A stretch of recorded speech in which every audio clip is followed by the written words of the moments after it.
Oke, Assalamualaikum warahmatullahi wabarakatuh. Dalam pengujian kali ini, kalian akan difokuskan untuk melakukan pengujian terhadap kandungan sulfur dari sebuah batu bara menggunakan alat elemental analyzer dari Thermo Scientific.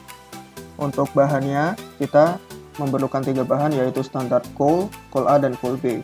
Untuk standar coal sendiri adalah batu bara yang telah tersertifikasi dan diketahui jumlah kandungan sulfurnya. Untuk jenis-jenis sampelnya sendiri terdiri atas blank, standard bypass, standar, coal A, dan coal B. Untuk blank sendiri ini terdiri dari kapsul aluminium foil khusus yang tidak ada isi, jadi kosong. Untuk prosesnya ini kita timbang terlebih dahulu. Kita timbang, kemudian tertera beratnya, kemudian kita ter. Di sini kita menggunakan neraca yang memiliki ketelitian sebesar 0,001 mg. Lalu kita bulat-bulatkan serta dikecilkan seperti bola. Tujuannya untuk menghindari adanya gas lain yang terdapat pada kapsul aluminium khusus tersebut. Oke, ini sampel blank sudah terbentuk.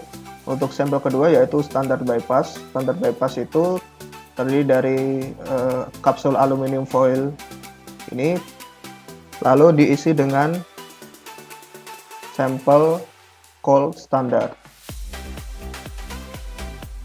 Setelah kapsul aluminium foil itu ditimbang, kemudian diter untuk mengenolkan, kemudian kita beri standar coal. Untuk beratnya sendiri kita buat dalam range 2 mg sampai 2,5 mg. Pada proses sampling ini dibutuhkan kesabaran dan ketelitian karena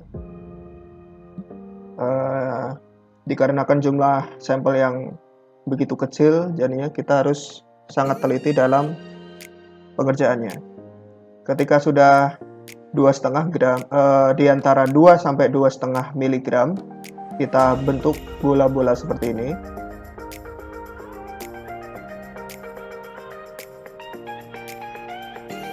Kita bentuk bola, tetapi diusahakan tidak sampai ada terjadi kebocoran, karena akan mengganggu proses pengujian. Untuk ketika sudah seperti ini, kita coba banting-bantingkan di alas berwarna putih untuk mengetahui apakah ada batu bara yang bocor atau tidak. Selanjutnya ini adalah proses sampling dari sampel standar. Jadi tadi kita sudah melakukan proses sampling yang blank dan standard bypass. Sekarang kita lakukan sampling yang standar 1. Kita timbang, apabila sudah pas, kemudian kita ter, lalu kita ambil lagi, kemudian kita isi dengan coal standar.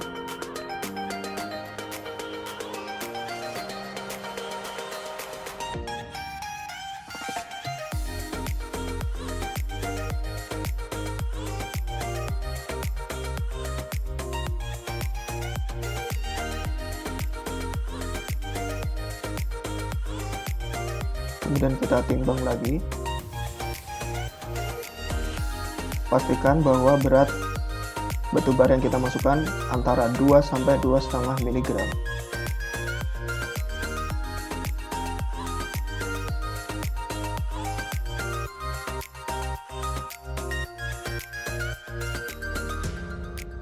Sudah, kita langsung lakukan pembuntalan. Dibutuhkan kehati-hatian dalam proses ini karena kita tidak mau untuk kapsul aluminium foil khusus itu robek karena dapat mempengaruhi pengujian. Apabila sudah menjadi bentuk bola kecil seperti ini, kita akan tes apakah ada terjadi bocor atau rusak di aluminiumnya dengan cara dibanting-banting. Apabila tidak ada batu bara yang keluar, maka sampel ini aman untuk diuji. Lalu kita timbang lagi untuk memastikan bahwa sampel yang sudah dibentuk seperti bola ini tidak mengalami perubahan massa yang berarti.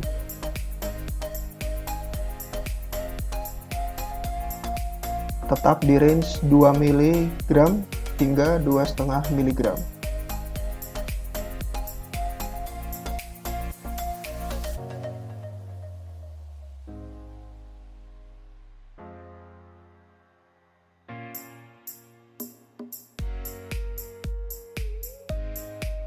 Lalu kita ambil kapsul yang lain.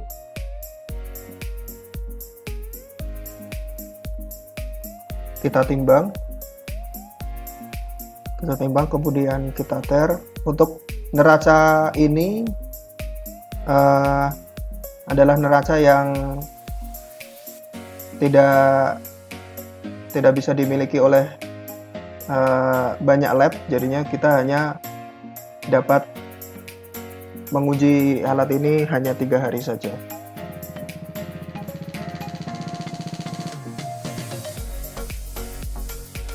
Kemudian ini adalah standar Col 2.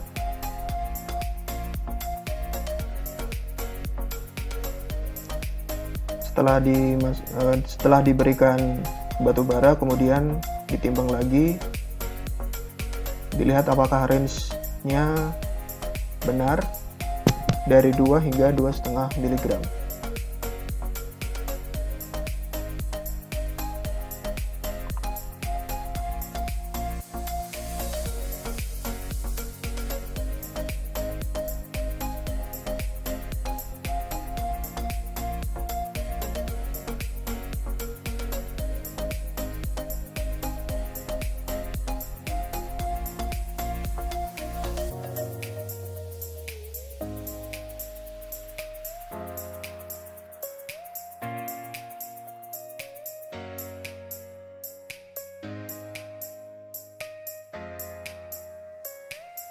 Diperlukan kehati-hatian dalam melakukan proses pembentalan ini.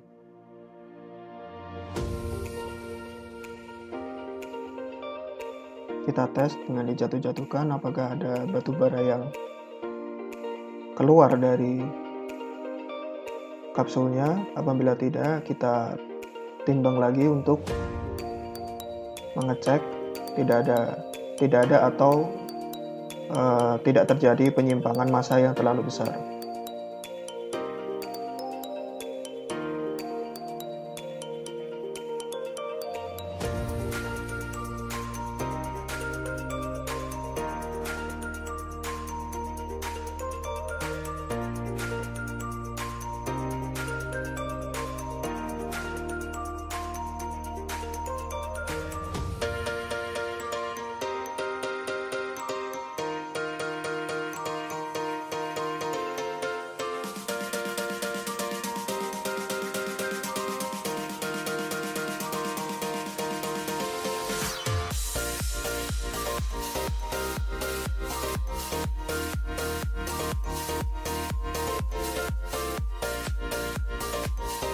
Untuk kali ini kita akan membuat sampel dari Col A, tetap dalam range 2 hingga 2,5 mg.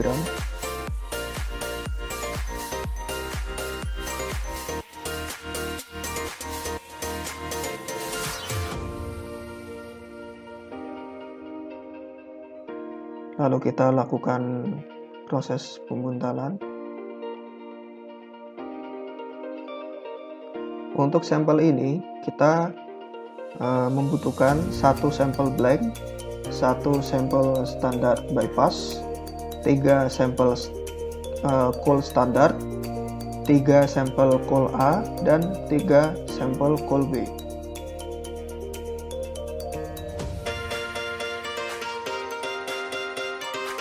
Kita lakukan pembandingan seperti ini untuk mengecek apakah ada batu bara yang keluar. Jika tidak, maka sampel ditimbang lagi untuk mengecek apakah ada penyimpangan massa. Masih tetap dalam range, berarti sampel ini aman untuk diuji.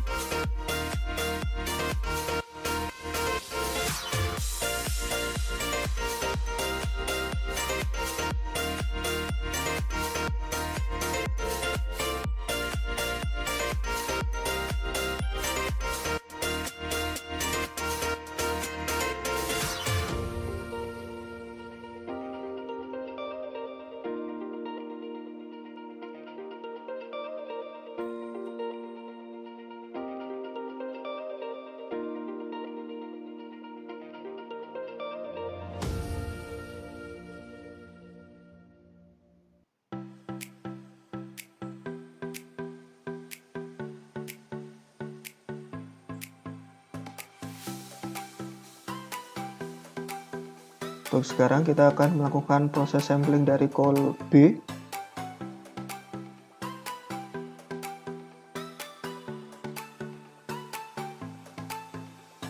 Lalu kita timbang. Masih dalam range 2 hingga 2,5 mg. Lalu kita lanjut ke proses pembuntalan.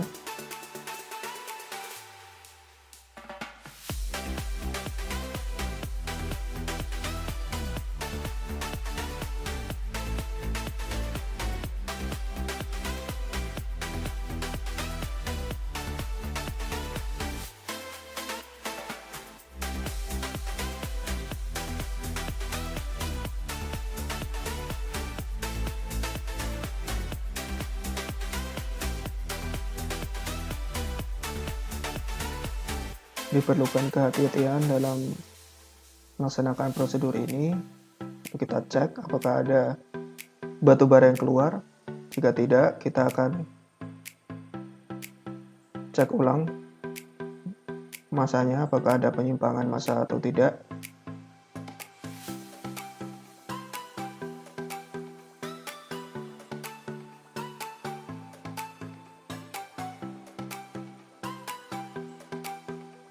Masih dalam range 2 hingga 2,5 mg.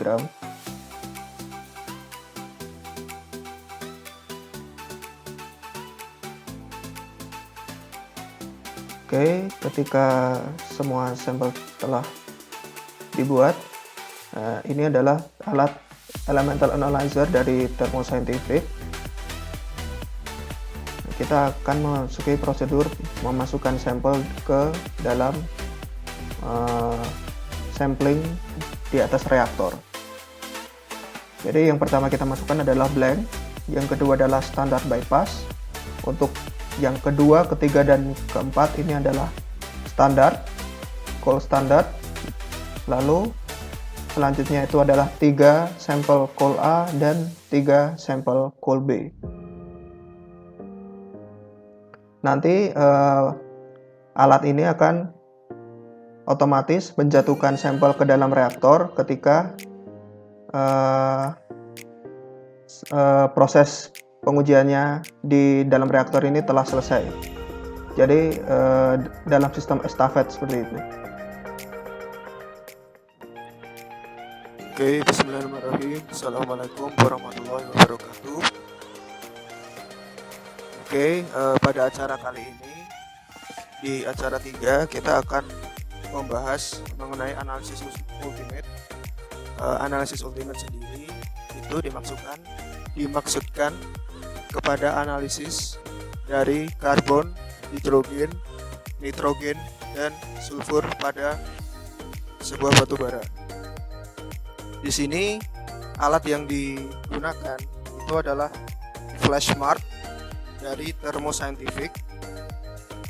alat ini bertujuan untuk mengidentifikasi unsur-unsur yaitu karbon, hidrogen, nitrogen, sulfur, serta oksigen yang terdapat pada suatu material. Biasanya flash smart ini digunakan untuk mengidentifikasi unsur-unsur tersebut pada makanan, tetapi bisa juga digunakan pada material non makanan. Alat ini memiliki software yang namanya Iger Smart. Langsung saja kita buka Iger Smart. Di sini ada pilihan dari profil-profil analyzer. Lalu kita pilih UPN saja. UPN kita klik, nanti akan muncul logo dari Iger Smart. Langsung oke. Nah, di sini langsung terjalankan software dari Iger Smart. Di sini bisa kita lihat ada beberapa menu bar dan beberapa tools yang ada di sini. Untuk menu bar sendiri ini ada file, run, edit, view, recalculation, tools, dan help. Lalu di menu tools itu ada load method, save method, wizard, method development, edit method, component table, sample table, summarize result, recalculation, view maintenance, edit elemental analyzer parameters, view elemental analyzer status, ada start sequence, ini ada stop sequence, dan ini ada help. Nah, di sini sebelum kita melakukan praktikum, kita harus mengetahui apakah alat ini bekerja atau tidak. Lalu yaitu dengan melihat level yang ada di softwarenya. Apabila level ini muncul suatu nilai yang baku, maka alat ini dapat bekerja sebagaimana mestinya. Dan sekarang kita akan menjalankan atau menghidupkan furnace alatnya. Sebenarnya alat ini sudah dalam keadaan standby, yaitu pada suhu sekitar 300 derajat Celcius. Untuk lihatnya di ini statusnya, untuk aktualnya sendiri berada di 300. Dan sekarang kita akan menaikkannya menjadi suhu optimal untuk pengujian, yaitu 950. Untuk penaikannya sendiri tidak bisa langsung secara konstan langsung 950, kita harus menaikkannya setiap 200 derajat Celcius, lalu ditunggu selama 10-15 menit, lalu dinaikkan lagi 200 derajat, ditunggu lagi 10-15 menit, dan seterusnya. Untuk menaikkannya kita klik ini, edit elemental analyzer parameter. Sebelum alat ini dinyalakan, itu dia berada di set di instrumen di standby.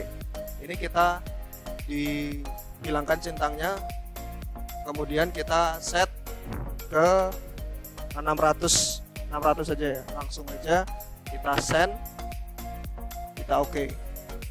Untuk send ini berfungsi untuk mengirimkan perintah dari software menuju alat.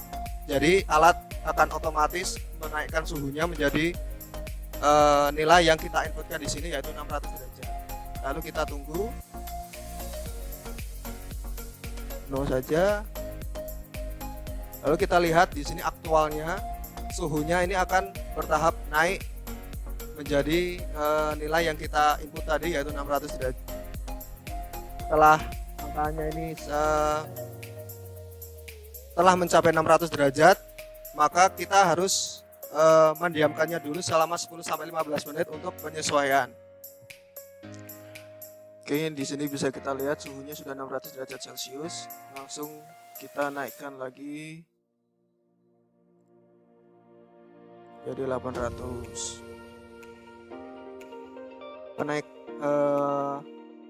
Penaikan suhu seperti ini berlaku apabila alatnya sudah tidak dipakai selama rentang waktu yang cukup lama, misal sebulan sudah tidak dipakai, lalu kita memanaskan furnace-nya ini dengan cara bertahap. Tetapi apabila misal baru 2 hari belum dipakai, maka dari posisi standby bisa langsung dinaikkan menjadi 950 derajat. Persen, oke. Lalu kita tunggu lagi, suhunya akan naik. Oke, tadi sudah kita naikkan langsung jadi 950, sekarang sudah 950. Lalu kita oke. Selanjutnya, langkah selanjutnya itu adalah kita menuju ke menu recalculation. Recalculation ini menu yang dapat kita atur kalibrasi dari pengujiannya. Kita klik reset calibration supaya kita dapat menghapus kalibrasi yang telah digunakan sebelumnya karena akan dilaksanakan pengujian baru.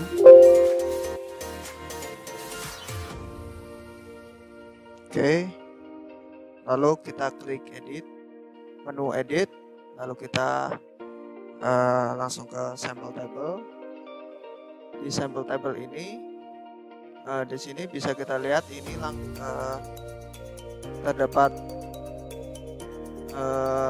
nama-nama dan jenis bahan yang telah dilakukan pengujian sebelumnya. Nanti kita hapus saja di sampel, lalu kita masukkan nama dan jenis tipe-tipe bahan yang akan kita uji. Di sini sudah diketik jenis-jenis dari bahan yang kita akan uji. Di sini terdiri dari blank, standar bypass, standar, lalu call A dan call B.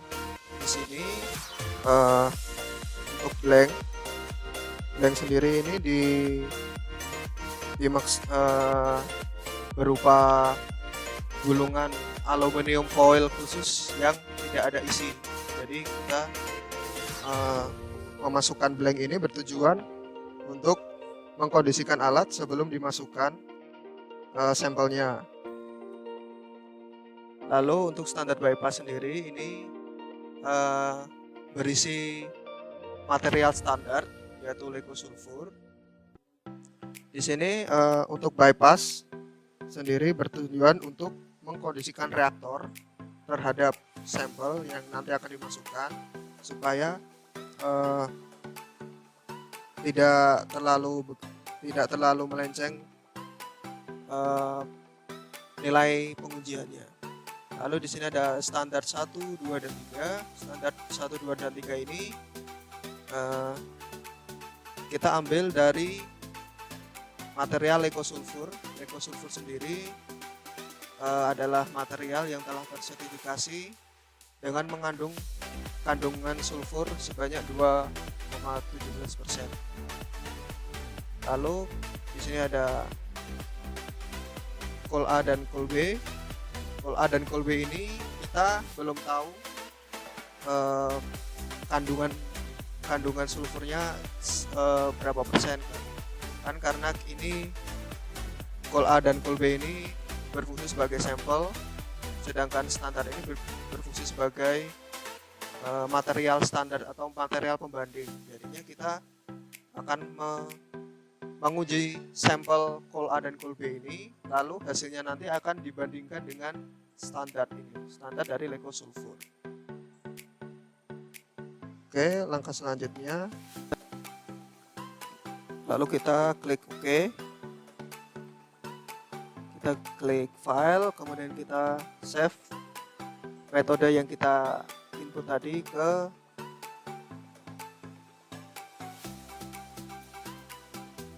sini aja. Sini, lalu kita rename aja jadi praktik.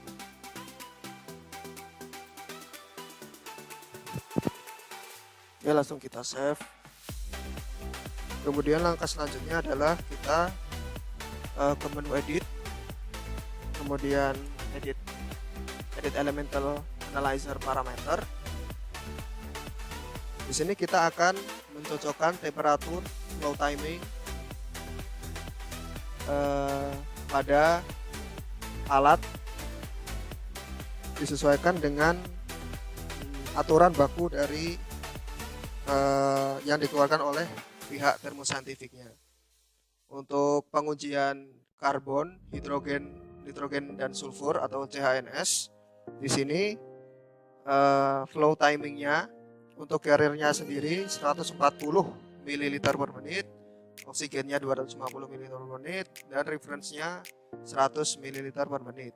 Dan sistem timingnya untuk sekali run, sekali pengujian itu untuk satu sampel dilaksanakan dalam 720 detik dan sampling delay-nya 12 detik serta oksigen injection-nya selama 4 detik. Lalu kita klik send, lalu kita klik file, kita save as, lalu kita save di file yang kita save tadi ada di sini. Nanti kita tulis saja praktikum. Terus kita save, kita oke. Lalu kita buka kembali filenya. Di sini pastikan ada 3 jenis file yang ada di sini, cc.cc, lalu ada .im dan .mth. Apabila sudah ada 3 file ini berarti kita menginput datanya itu sudah benar. Lalu kita buka aplikasi IGRISmart-nya, view elemental analyzer. Oke, kita klik auto ready. Kita bukan auto ready ya, tadi special function. Kita lakukan leak test.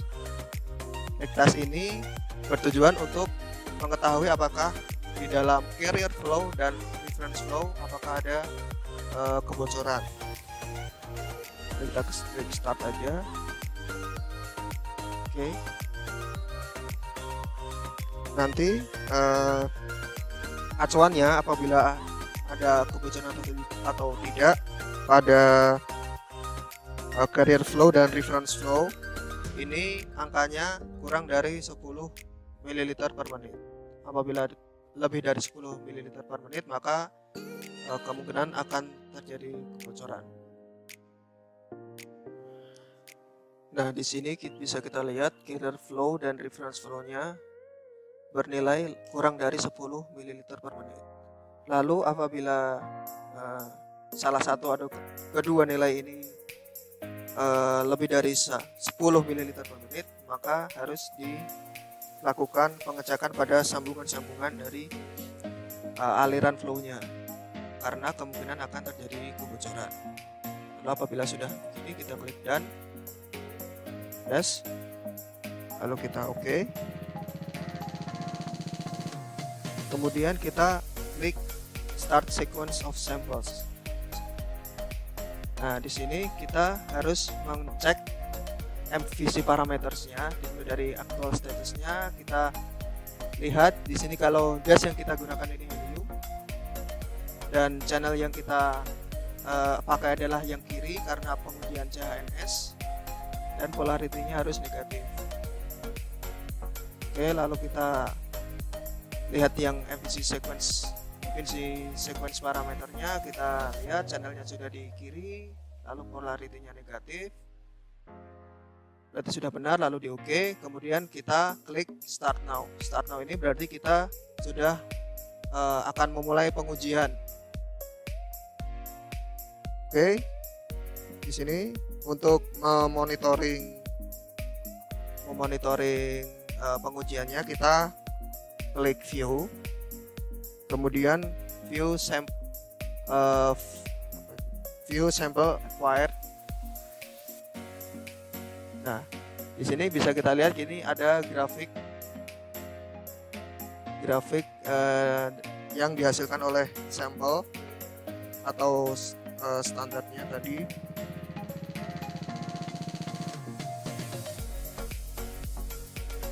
Di sini nanti apabila ada kandungan nitrogen, karbon, hidrogen atau sulfur yang terdeteksi, maka dia akan membentuk kurva seperti ini. Nanti ditunggu selama pengujian satu bahan ini selama 720 detik. Di sini bisa kita lihat bahwa status pengujian pada saat ini menguji blank. Blank ini kan tadi tidak ada isinya, cuman buntelan atau kapsul dari aluminium foil yang isinya itu nggak ada. Jadi untuk blank ini kita berfungsi untuk mengeluarkan oksigen yang terperangkap pada reaktor. Bisa kita lihat di sini ada semacam kurva-kurva sedikit ini berarti oksigen yang terperangkap di reaktornya.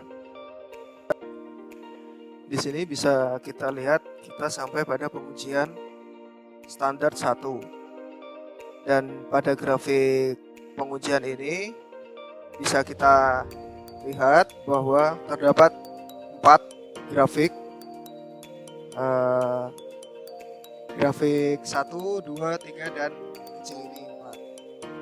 Dan grafik yang pertama ini adalah grafik nitrogen. Dan yang grafik kedua ini kita kecilkan. Dan yang paling tinggi ini adalah grafik karbon. Kemudian untuk grafik yang ketiga ini adalah grafik hidrogen, sedangkan yang kita cari yaitu sulfur ini ada di sini.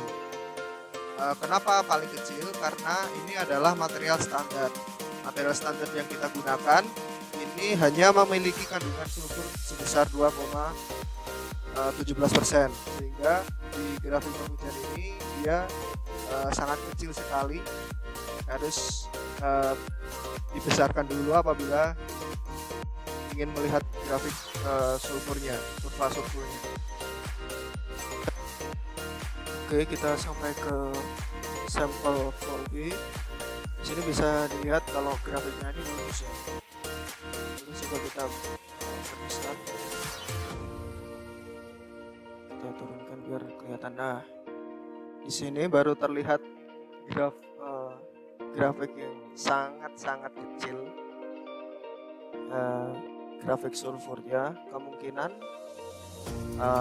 sampel B atau kol B ini memiliki kandungan sulfur yang sangat rendah seperti itu, sehingga grafik kurvanya ini melengkungnya tidak terlalu besar atau sangat kecil. Oke, sekarang pengujiannya sudah selesai. Sekarang kita harus mengatur nilai garis dasar untuk menentukan peak. Untuk peak sendiri itu biasanya itu dimulai dari titik ini ke ini. Nah, karena grafik sulfurnya ini sangat kecil, kurva sulfurnya ini sangat kecil sekali, maka kita harus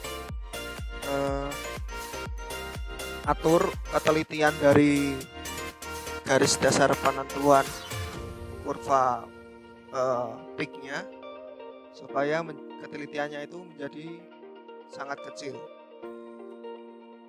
Oke, kita terus, lalu kita ke menu edit,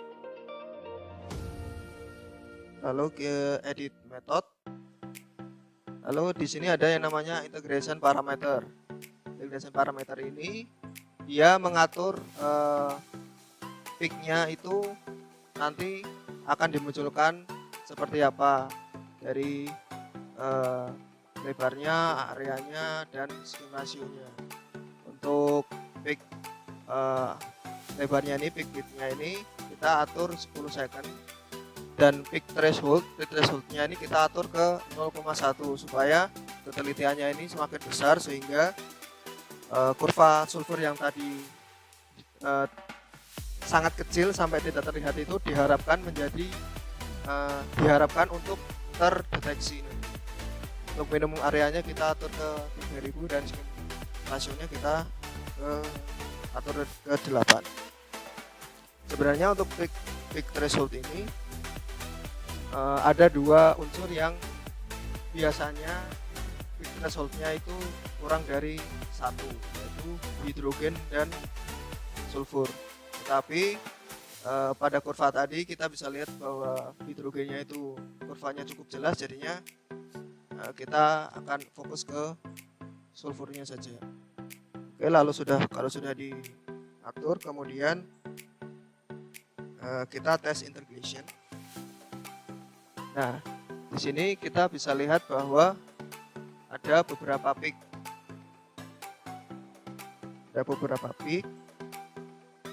Nah, bisa kita lihat sulfurnya itu berada di sini. Sulfurnya. Karena ini kita harus membandingkannya dengan material yang telah tersertifikasi, maka kita harus memunculkan kurva grafik dari material standarnya. Kita klik file, lalu load chromatogram, kita pilih ke data yang 4 open. Oke, lalu kita tag klik application. Nah, oke. Sudah bisa dilihat ini sudah menuju file standarnya. Ini bisa kita close. Kalau mau lihat chromatogram dari standar tadi, kita bisa lihat di view chromatogram. Nah, di sini bisa lihat kurva dari data 4, yaitu standar file standar tadi. Oke, itu terus untuk langkah selanjutnya kita akan mencocokkan peak tadi dengan sampel dengan unsur yang kita akan pilih. Jadi kita pilih main menu, edit, lalu component table. Nah, di sini kita bisa lihat bahwa ada unsur nitrogen, karbon, hidrogen, dan sulfur. Kemudian nanti kita detect untuk peaknya. Di sini terdapat 5 identification peak. Maka yang pertama ini kita abaikan saja. Terus kita akan mencocokkan time-nya dengan identification peak ini. Kita cocokkan ke identification yang di sini. Kita geser. Oke. Lalu yang kedua nih kita geser lagi.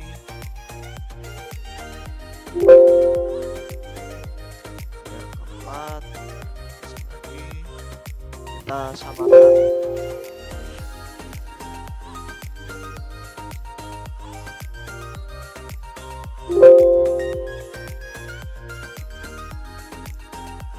Terus di sini kita bisa lihat lagi bahwa puncak nitrogen itu ada di sini, karbon itu di sini, dan sulfur itu di sini. Nah, sekarang kita akan mengedit window-nya. Window ini adalah seperti lebar dari kurvanya itu sendiri. Biasanya untuk nitrogen, karbon, dan hidrogen itu kita inputkan 10 saja, biar ini tujuannya biar bisa terlihat nanti nilainya. Nah, untuk sulfur sendiri karena dia kurvanya ini panjang banget kenaikannya itu, lengkungannya itu panjang, kita inputkan Windowsnya itu 20. Oke, setelah seperti ini kita langsung ke Quick Identification. Oke. Nah, di sini bisa kita lihat bahwa peak yang kita inputkan time dan window-nya tadi telah terdetek. Kemudian telah diberi nama nitrogen, karbon, hidrogen, dan sulfur. Kemudian kita ini keluar aja.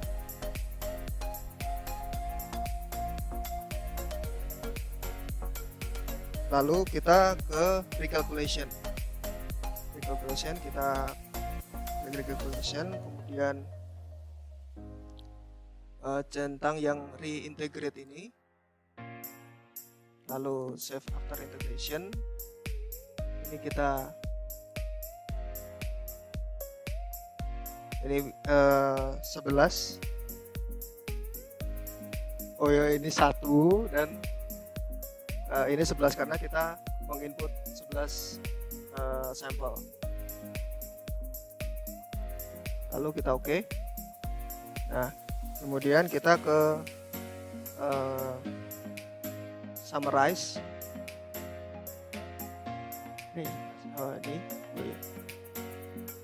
Ini dan bisa kita lihat bahwa nilai sulfurnya ini yang terdeteksi itu yang standar dan col A1. Karena ini nilai dari col A2 sampai col B3 itu tidak terbaca, kemungkinan nilai window dari col A2 dan col B3 itu tidak cocok dengan nilai hanya 20. Kemungkinan harus lebih besar karena lengkungannya itu kecil banget. Nah, untuk mengaturnya tadi kita kembali ke menu edit, component table. Nah, lalu kita ganti sulfurnya ini menjadi 30. Kita bikin identification. Oke, sudah terbaca semua. Kita close, save it, yes. Lalu kita ke summarize result. Oke, di sini bisa kita lihat bahwa nilainya sudah keluar semua. Nah, bisa dilihat di sini bahwa nilai dari sampel col A dan col B ini lebih kecil daripada standarnya. Berarti bisa disimpulkan bahwa sampel ini memiliki kualitas batubara yang lebih baik daripada sampel standarnya. Oke, demikian analisis ultimate menggunakan FlashSmart dari Thermo Scientific dan software IngerSmart. Semoga bisa bermanfaat untuk teman-teman. Terima kasih. Assalamualaikum warahmatullahi wabarakatuh.